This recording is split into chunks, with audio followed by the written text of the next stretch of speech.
वक्त नसर जो था एक ऐसा शख्स था जिसने बैतुल मुक़द्दस और उस अजीम शहर, उस अजीम मुल्क को तबाह व बर्बाद कर दिया, और वहाँ पर अब तमाम लोगों को यूँ समझिए कि हलाक कर दिया गया, बड़ी तादाद में लोग गिरफ्तार कर लिए गए। जब हज़रत उज़ैर अलैहिस्सलाम वक्त नसर की कैद से किसी तरह बाहर निकले और बैतुल मुक़द्दस तशरीफ़ लाए और शहर की वीरानी देखी, तो आपकी ज़बान से बेसाख्ता निकला कि अल्लाह करीम इस वीरान और बर्बादी के बाद शहर को दोबारा कैसे आबाद करेगा। अब इसके बाद आप जब शहर के अंदर दाखिल हुए, सारा वीराना ही था, कुछ फल आपने तोड़कर तनावुल किए, अंगूरों का जो रस था वो निचोड़कर आपने उसे नोश फरमाया, बचे हुए फल अपनी झोली में डाल दिए, अंगूरों के शीरे को अपनी मुश्क में सेव कर लिया, बचा लिया, और फिर अपने गधे को मजबूती के साथ, जिस पर आप सवारी करते थे, दरख्त के साथ बांध दिया और आप सो गए। मगर अल्लाह की शान देखें कि आप जब आराम करते हैं तो आपकी इसी नींद की हालत में वफात हो जाती है। जी हाँ, आपका इंतकाल हो जाता है, और तकरीबन नाजरीन 100 साल तक आप जो है वो इस हालत में रहे। और अब क्या हुआ, अल्लाह ताला ने दरिंदों, परिंदों, चरिंदों, यहाँ तक कि जिन और इंसान सब की नजरों से आपको छुपा दिया ताकि कोई आपको नुकसान ना पहुंचा सके।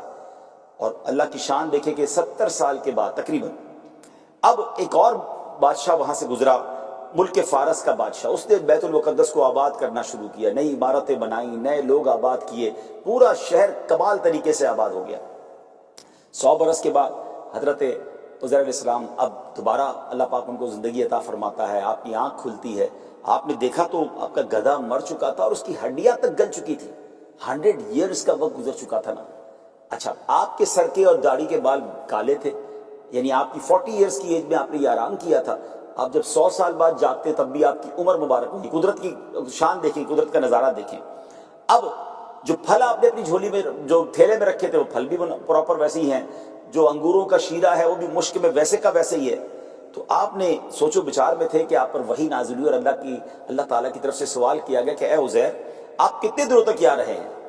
तो आप कहते हैं मुझे तो ऐसा लगा कि मैं सुबह सोया हूँ और शाम को उठ गया हूँ असर के वक्त में। तो इरशाद फरमाया कि आप 100 साल तक यहाँ पर रहे हैं। ज़रा अपने गधे को देखिए, उसकी हड्डियाँ तक गल सड़ गई हैं, खाने पीने की चीज़ों पर नज़र डालिए, वो वैसे की वैसे सलामत हैं। यानी अल्लाह की शान देखे कि एक ही ज़मीन है, एक ही पीस ऑफ द लैंड है, हज़रत उज़ैर सही सलामत हैं, आपका खाना पीना जो ठीक है, और गधा जो है उसका वो गल सड़कर ख़त्म हो चुका है। फिर हज़रत उज़ैर को कुदरत का एक और नज़ारा दिखाया गया कि अब देखिए इस गधे को हम कैसे ज़िंदा करते हैं। तो अब उनकी हड्डियों पर गोश्त पोश्त भी आता है, वो गधा खड़ा भी हो जाता है, अपनी बोली भी बोलने लगता है। अब ये एक कुदरत का नज़ारा तो आपने देख लिया, मगर जब आप बैतुल मुक़द्दस की तरफ गए कि जिसकी वीरानी देखकर आपका दिल बोझल हो गया था, गमगीन हो गया था, तो वहाँ फिर से आबादी है, फिर से घर बने हुए हैं, चहल पहल है। हज़रत उज़ैर ढूंढते ढूंढते अपने पुराने घर के पास पहुँचे तो एक बूढ़ी खातून वहाँ बैठी थी जिन्होंने हज़रत उज़ैर को देखा था।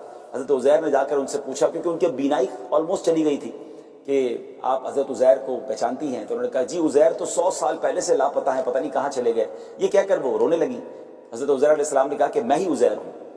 तो उन्होंने कहा कि बेटा ये कैसे हो सकता है, बहरहाल अगर तुम उज़ैर हो तो उज़ैर की हर दुआ कबूल होती थी, तुम दुआ करो मेरी बीनाई आ जाए। तो हज़रत उज़ैर ने दुआ की, अल्लाह अकबर, तो ऐसा ही हुआ।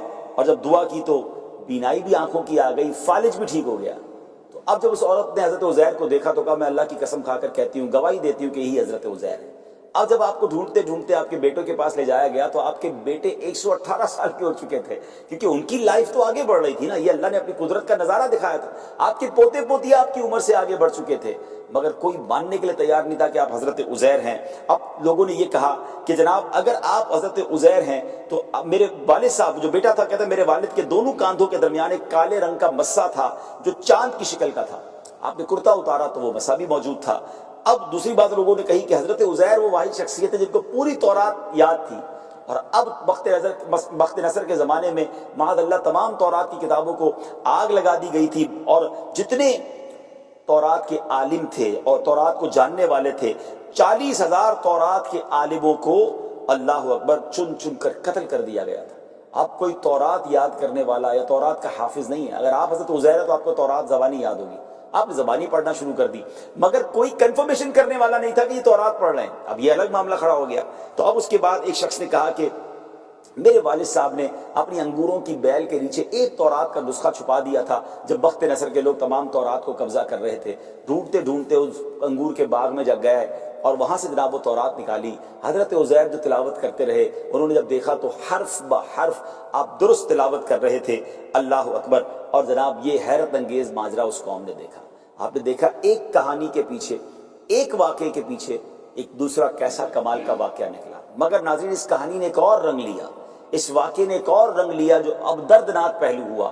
ہونا تو یہ چاہیے تھا کہ اللہ کی قدرت کا نظارہ دیکھ کر حضرت عزیر کی باتوں کو مان لیا جاتا، اور جس اللہ کی طرف وہ بلا رہے تھے، جس خدا کی وہ دعوت دے رہے تھے، انہیں اس کی طرف سب کو آ جانا چاہیے تھا.